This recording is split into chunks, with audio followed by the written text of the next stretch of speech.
You can't control it! I've been searching for this for years. Set me free. Chaos. Strife. Lantas makhluk apakah yang dibebaskan si pria misterius berkupluk itu? Kalem, karena film pun baru akan dimulai.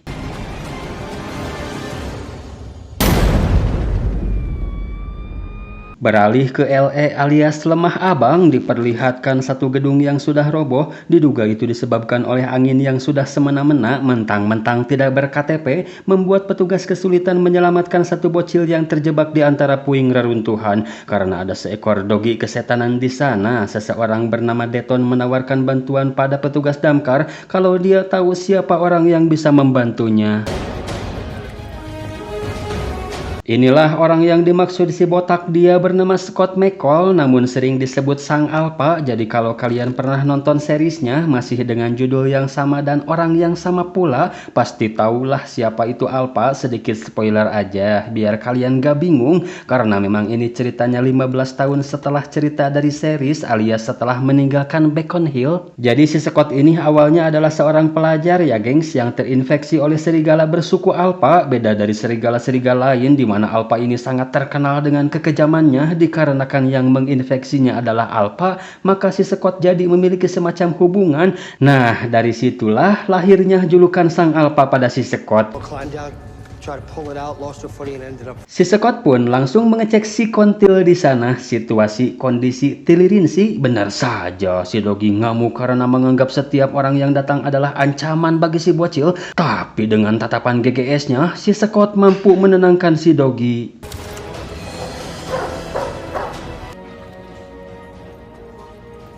Namun situasi semakin buruk akibat reruntuhan yang mulai runtuh. Bukan GGS namanya jika hal sekecil ini tidak mampu diatasi si Scott.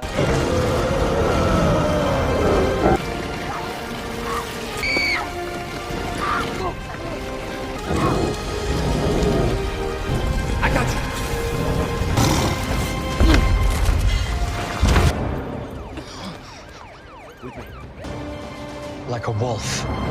Si Scott ini sudah tidak bekerja di klinik lagi, tapi dia saat ini mengelola penampungan hewan bersebelahan dengan klinik hewan barunya si Deton. Setelah mengobati si Dogi, si Scott pun menutup animal shelternya. Secara mengejutkan, almarhumah kekasihnya bernama Allison muncul dan berkata sesuatu yang membuat si Scott bingung. Setelah itu si Allison menghilang, baksi dia yang akan ditagih hutang. Lagi-lagi si Scott dikagetkan dengan kemunculan seseorang. Dia adalah ayahnya si Allison bernama Argen, yang dulunya adalah seorang pemburu serigala. Dia mendatangi si Scott karena akhir-akhir ini sering bermimpi tentang putrinya, diiringi dengan bisikan seseorang yang secara terus-menerus berkata Bardo. Kata tersebut rupanya secara misterius juga telah ditulis oleh si Scott. Dia sendiri pun bingung kenapa bisa menulis kata itu, di mana Bardo itu sendiri memiliki arti antara hidup dan mati. Hal itu diasumsikan si Argen kalau putrinya masih hidup, dia hanya terjebak di antara hidup dan mati. Ada satu ritual yang bisa membebaskan si Allison dan hanya bisa dilakukan di bulan purnama berikutnya. Meskipun sangat beresiko karena dampaknya sangat besar, tapi mereka telah sepakat akan melakukannya supaya ritualnya lancar. Semua selamat sehat sentosa, maka si Scott akan meminta bantuan pada semua teman-temannya dulu ketika masih di Beacon Hill. Singkat waktu keesokannya kita dibawa ke salah satu temannya si Scott, merupakan sahabat dekatnya almarhumah Allison. Dia bernama Lydia, yang ternyata akhir-akhir ini si Lydia juga merasakan keanehan yang berhubungan dengan si Allison. Begitu kesedihannya semakin memuncak, secara tiba-tiba si Lydia seperti mendapat ilham. Di samping munculnya bayangan detik-detik kematian si Allison, si Lydia juga menggambar sesuatu secara acak di beberapa lembar kertas HPS.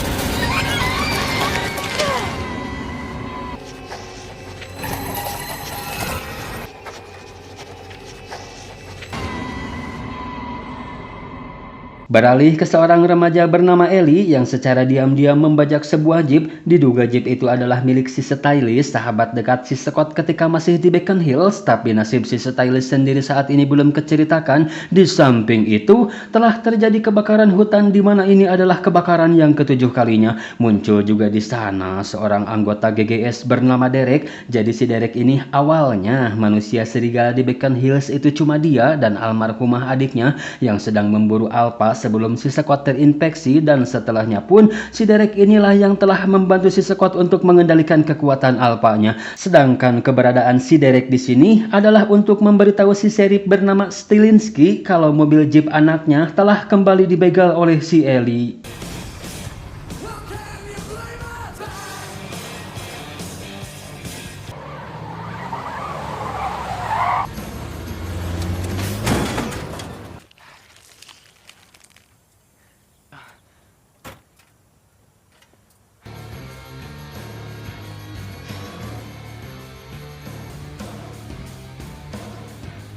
Kembali ke si Scott yang sudah di Beacon Hills, di lokasi si Allison meninggoy, si Scott janjian ketemuan dengan si Lydia, di mana si Scott sudah menceritakan tentang ritualnya itu, datang ke sini karena memerlukan segenggam tanah tempat si Allison menghembuskan napas terakhirnya.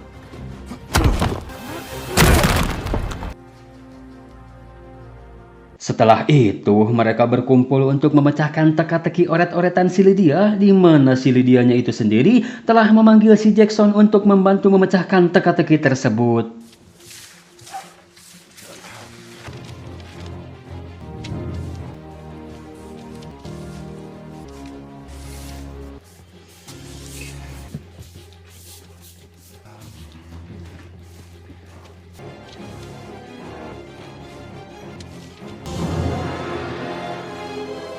Dengan mudah, si Jackson bisa nyusun oret-oretan menjadi sebuah gambar tunggul pohon besar, tersirat juga tulisan Bardo di sana, dan faktanya itu bukan pohon biasa. Druid kuno menyebutnya dengan sebutan Nemeton.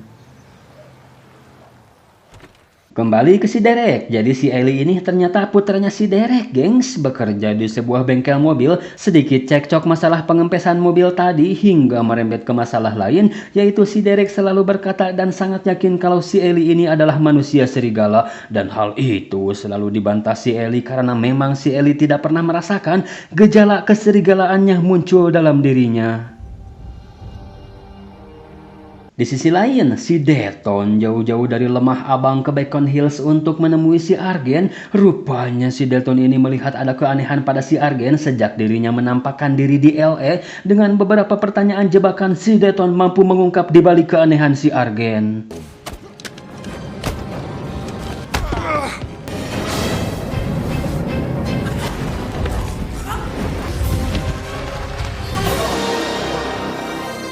Wah, ternyata makhluk itu yang mengendalikan si Argen. Lantas apakah tujuan si makhluk mengendalikan tubuh si Argen? Sementara si Scott dan si Lydia kembali janjian dengan seseorang bernama Malia untuk ngapru ke hutan mencari pohon pada gambar, namun mereka merasa seperti sedang diintai, dan itu ternyata adalah si Ellie. Si Ellie tidak bermaksud mengintai dia, cuma memang selalu di sini setelah sering mengalami jalan sambil tidur dan selalu terbangun di hutan ini. Setelah menceritakan tujuan mereka, si Ellie ternyata pernah melihat tunggul pohon yang mereka maksud.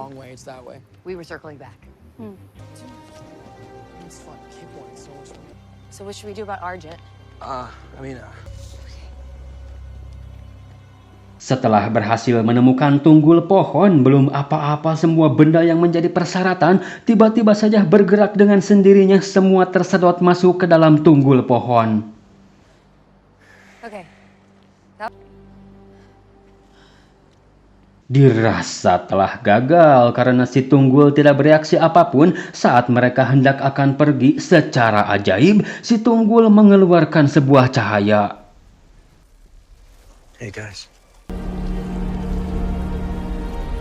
Si Allison pun muncul di sana dalam keadaan bubuligir alias telanjang bulat. Lantas mereka pun membawanya ke klinik dan di klinik itu juga ibunya si Scott masih bertugas di sana. Beliau bernama Melissa. Betapa dia kaget terheran-heran karena orang yang dibawa si Scott mirip dengan si Allison. Namun sebelum menjelaskannya lebih rinci, si Scott minta si Mama supaya memeriksa keadaan si Allison. Selang beberapa saat, si makhluk bernama Nogitsune datang ke tunggul tersebut yang tidak lama dari itu muncul Nogitsune dengan jumlah banyak, diikuti dengan munculnya satu makhluk misterius. Faktanya, ritual ini memang sudah terstruktur dengan memanfaatkan ayah si Allison supaya geng si Scott percaya kenyataannya memang mereka berhasil dan benar si Allison telah kembali. Namun dibalik itu, Nogitsune memanfaatkan kekuatan dari tunggul sehingga dirinya kini mampu bermanifestasi secara fisik, dan inilah bentuk baru dari si Nogitsune yang tadinya Chichika alias kunang-kunang.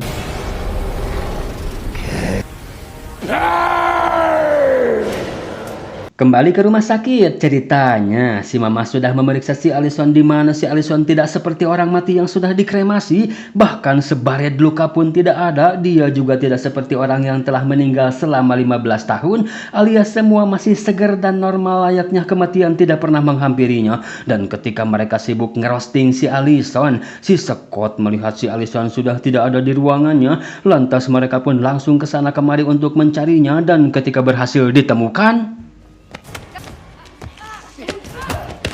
rupanya si Allison mengalami amnesia. Dia tidak mengingat si Scott sama sekali, tapi anehnya dia ingat Alpha dan si Derek. Begitu juga saat melihat ayahnya, dia langsung pergi begitu saja. Kabar buruk lainnya, si Deton tahu kalau yang kembali bukan hanya si Allison saja. Sementara di kantor Sheriff, mereka masih kebingungan tentang kebakaran beruntun yang terjadi hingga mendapat laporan ada yang melihat seorang misterius di TKP, namun tidak jelas karena tertutup kupluk. Bisa jadi dia adalah orang yang telah melepaskan si Nogitsune di scene awal tadi. Lantas mereka pun langsung bergegas hanya menyisakan Deputi Ishida seorang diri di kantor, yang tidak lama dari itu dia merasakan ada sesuatu di sana. Setelah dicek, itu ternyata adalah si Nogitsune datang ke sana memang mau menemui si Ishida karena si Nogitsune tahu dia adalah keturunan Kitsune. Namun si Ishida sendiri tidak pernah diberitahu oleh kakaknya tentang kekitsuneannya. Jadi Kitsune itu spesies rubah ya gengs, manusia rubah lah, Naruto merenya. There it is.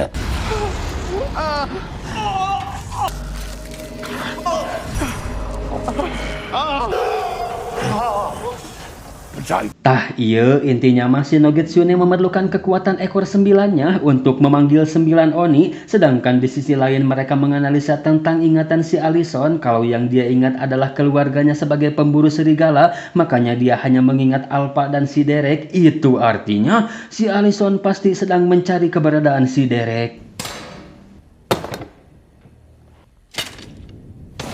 Saat si Allison bersiap akan berburu, si curig Nogitsune dia ada di mana-mana. Bukan hanya mampu bermanifestasi secara fisik, dia juga mampu menciptakan ilusi visual seolah-olah yang dilihat itu adalah ibunya, mempengaruhi si Allison kalau si Scott dan reng-rengan telah menyebabkan banyak sekali kerusakan dan merugikan umat manusia karena mereka adalah manusia serigala dalam karung. Sadar akan kekuatan si Scott, si Nogitsune pun akan memandu si Allison harus mulai dari mana.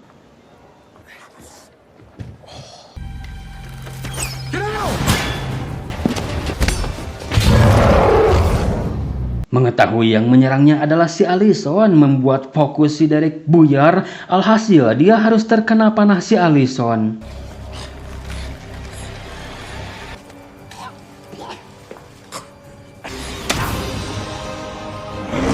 Beruntung si penjaga restoran Jepang yang menjaga Nogitsune dalam botol teh, mereka adalah Liam dan Hikari, baru sampai di Beacon Hills dan berhasil menghentikan si Allison. Si Derek sempat berkata kalau si Ellie sedang OTW ke bengkel. Mendengar cerita mereka berdua kalau Nogitsune dan Oni telah eats back, si Scott pun nyuruh si Liam untuk menemui si Lydia. Dia yang berada di kantor Sheriff menemukan si Ishida yang sepertinya sudah almarhum, sedangkan si Sheriff Stilinski yang sedang olah TKP tiba-tiba saja HP Androidnya jut-jut dan secara tiba-tiba orang-orang di sana juga menghilang. Apakah ini juga termasuk ilusi visual yang dibuat oleh si Nogitsune? Wah, ternyata 9 Oni telah berhasil dipanggil si Nogitsune.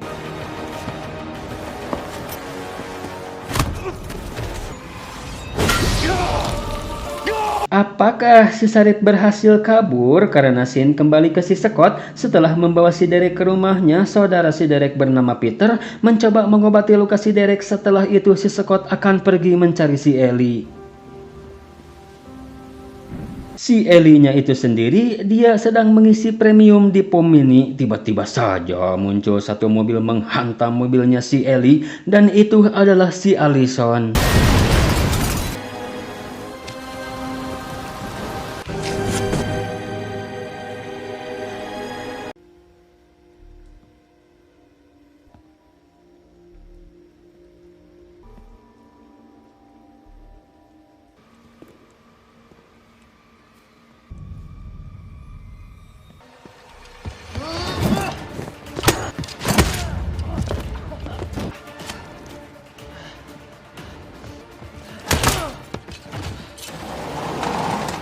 Beruntung si Scott datang tepat waktu, namun kaki si Ellie yang pengkor menghambat pergerakan mereka. Si Scott pun mengajarkan si Ellie bagaimana cara meregen luka dengan cepat. Dan itu berhasil dilakukan si Ellie sehingga dia kembali jag-jag. Namun masalah lain anak panas si Allison dilapisi Wolf's Bane, semacam racun khusus manusia serigala. Tapi itu tidak jadi masalah buat si Scott. Yang terpenting saat ini si Ellie harus bisa pergi dari sini dan memberitahu si Ellie di mana ayahnya saat ini berada.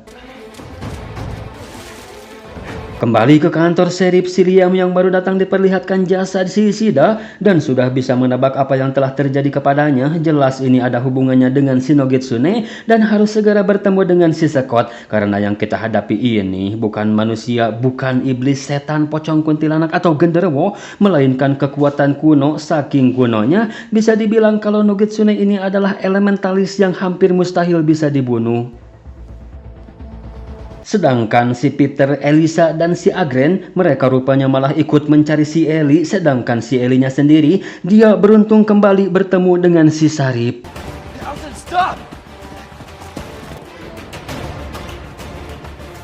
Kembali ke si Scott, dia tidak melakukan perlawanan sedikit pun karena yang diinginkan si Scott bisa ngobrol dengan si Allison, mencoba memulihkan ingatan si Allison, sekalipun dia terus menyerangnya. Sesampainya di rumah si Scott dan bertemu dengan ayahnya yang sudah mulai pulih berkat si Peter tadi, alih-alih mendapat jaminan keamanan, mereka justru malah didongkapin beberapa Oni.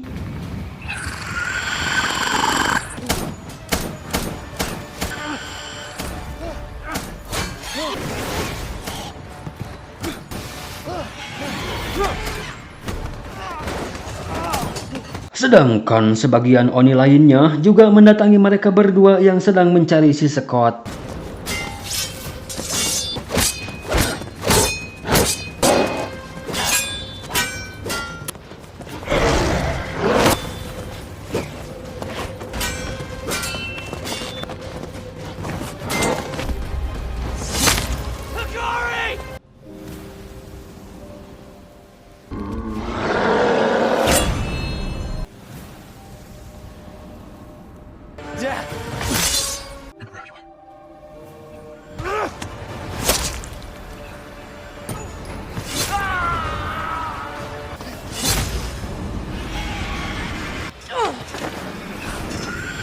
Tinggal menyisakan si Malia seorang. Setiap yang ketebas Oni mereka berubah menjadi abu vulkanik. Sepertinya mereka semua belum tiwas, hanya seperti tersegel dikirim ke suatu tempat.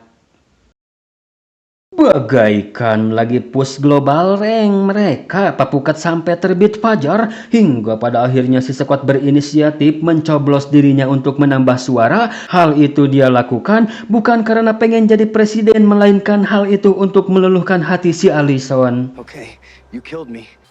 Now can we talk? Sedangkan mereka berdua juga begadang di kantor Sheriff untuk menelaah si pria berkupluk sebagai dalang kebakaran, bahkan sampai terjun ke TKP untuk memecahkan misteri tersebut.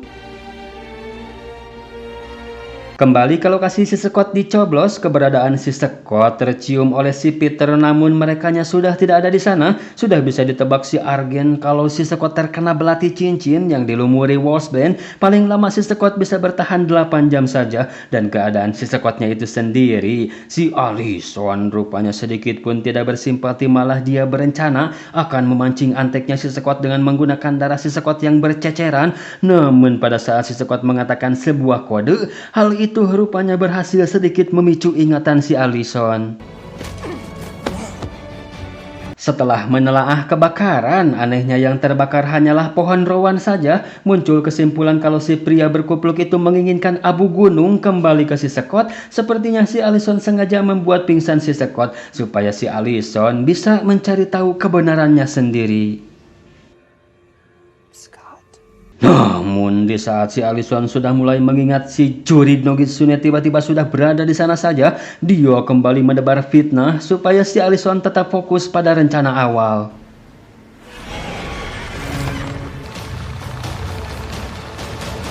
Beginilah keadaan mereka yang tertangkap oleh Oni. Si Derek mengingatkan kalau ini hanyalah ilusi, dan benar saja hal itu dapat dirasakan si Liam karena dengan sangat jelas dia bisa mendengar permainan lacrosse. Faktanya, mereka benar-benar berada di tengah stadion.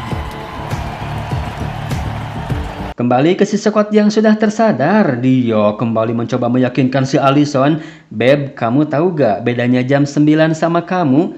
"Apa tuh?" "Kalau jam 9 kesiangan, kalau kamu kesayangan." Hal itu seketika membuat hidung si Allison kembang kempis. Apakah ingatannya akan pulih? Mereka bertiga faktanya digiring si Allison ke stadion di mana turnamen lacrosse diadakan. Mereka berasumsi saat lacrosse mulai dimainkan, maka kita akan dibawa ke permainannya Nogitsune. Disitulah dia akan melakukan langkah terakhirnya.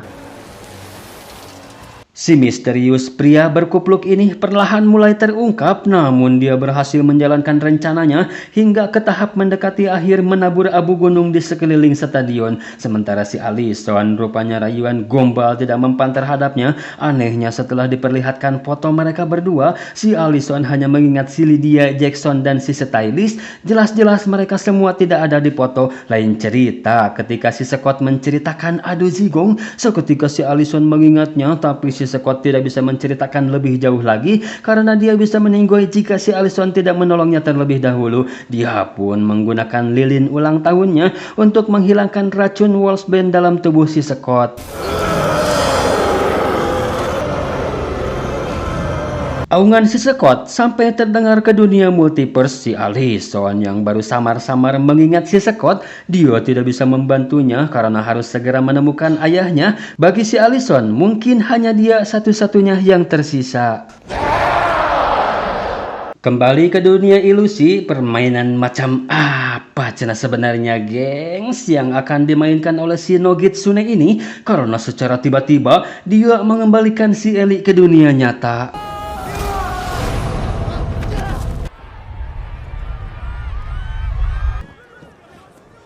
Eli.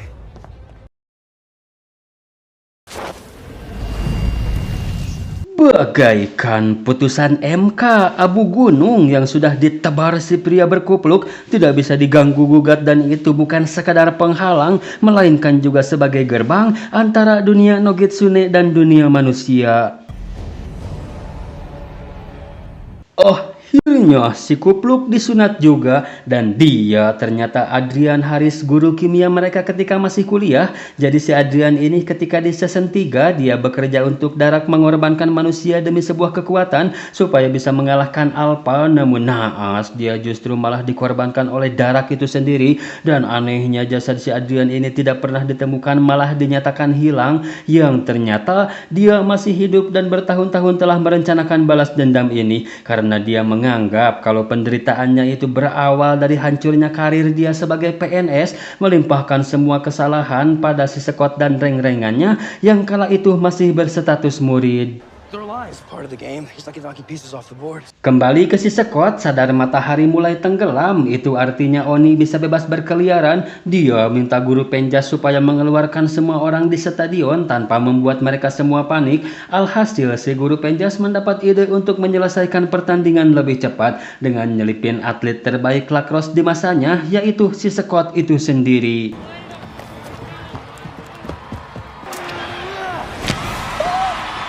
Setelah itu, ceritanya para penonton berangsur meninggalkan stadion, sementara si Allison yang kini bertemu kembali dengan ayahnya tiba-tiba saja kabul knalpot RX King muncul dan membawa si Allison ke alam multiverse-nya Shinogitsune. Allison.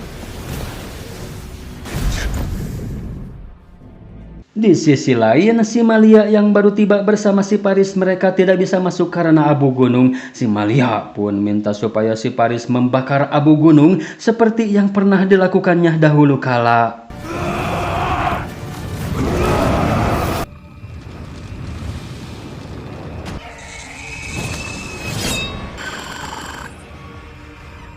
Then let's kill a few more.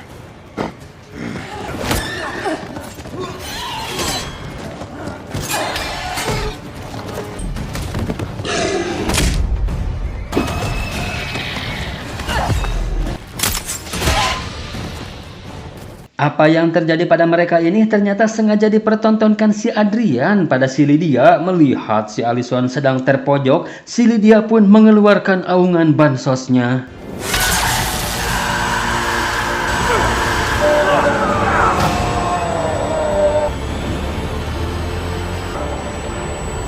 Selain membuat para Oni lebur, teriakannya juga membuat ingatan si Allison sepenuhnya pulih. Dia kembali menjadi Allison yang mereka kenal. I remember everything. Namun Shinogitsune nyandra si Ellie di mana dia berkata akan membinasakan semuanya mulai dari si Ellie. Si Scott pun menawarkan barter dengan dirinya karena percuma saja semua orang binasa. Kalau si Scott masih tetap berdiri kokoh, itu artinya sama saja dengan kekalahan yang kedua. Lain cerita kalau si Scott saja yang mati, itu sudah lebih dari cukup dan bisa dipastikan kemenangan adalah milikmu karena sampai saat ini si Scott masih sebagai sang alpha. Shinogitsune menyetujuinya, tapi dengan syarat harus si Allison sebagai eksekutornya. Sempat menolak sebelum si Allison sadar. Dengan tatapan kong kali kong si Scott dan si Hikari, tanpa ragu si Allison pun melesatkan anak panah asmaranya tepat di jantung si Scott.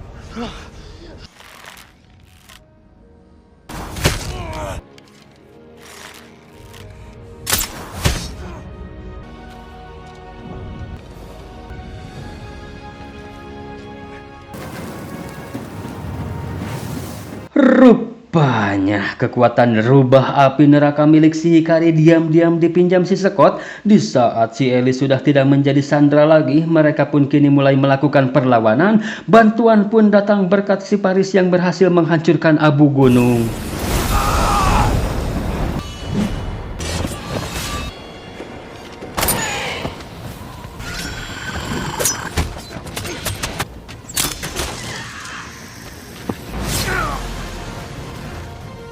Motherfucker.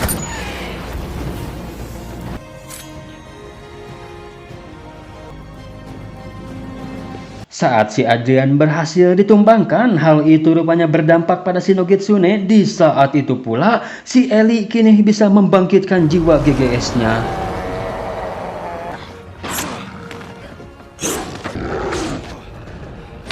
Sheriff! Mason!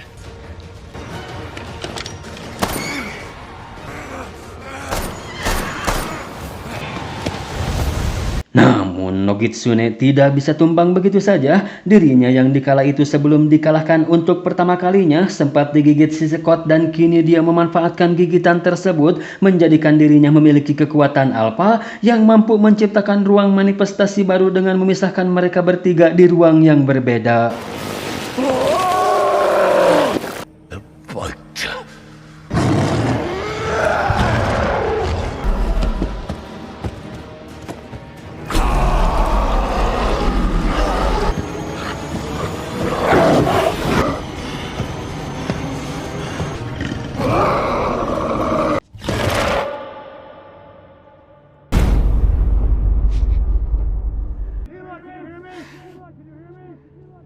Meskipun sadar kalau ini hanyalah ilusi, mereka tetap dibuat tak berdaya karena Nogitsune menyerang dengan cepat lalu menghilang.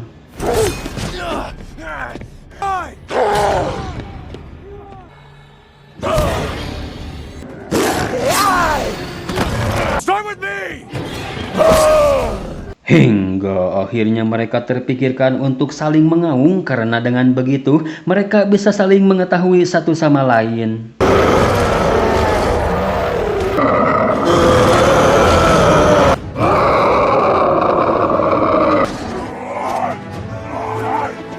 Berhasil membawa si Nogitsune ke alam multiverse sebelumnya, puncaknya si Derek mengorbankan dirinya, minta supaya si Paris membakar mereka berdua.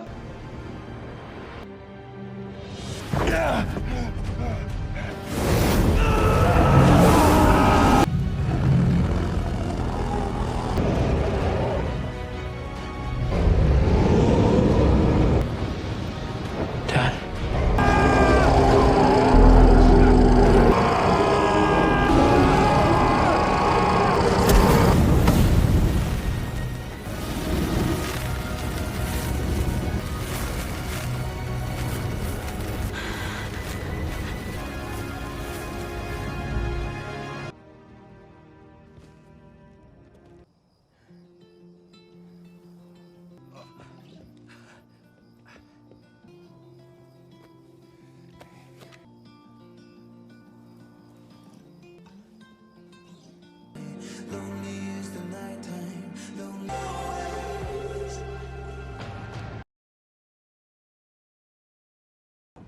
Something tells me it's the right thing to do.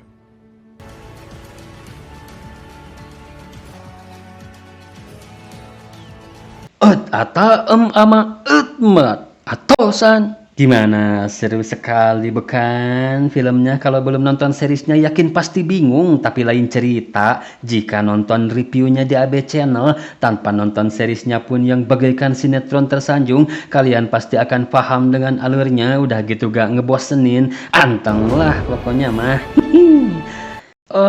Celah, terima kasih yang sudah nonton, yang sudah ngasih paket lengkapnya. Semoga segala urusan kalian dimudahkan, disehatkan, dan selalu dikelilingi dengan orang-orang baik dan hebat. Who the hell are you? Oh, hey! No, hey!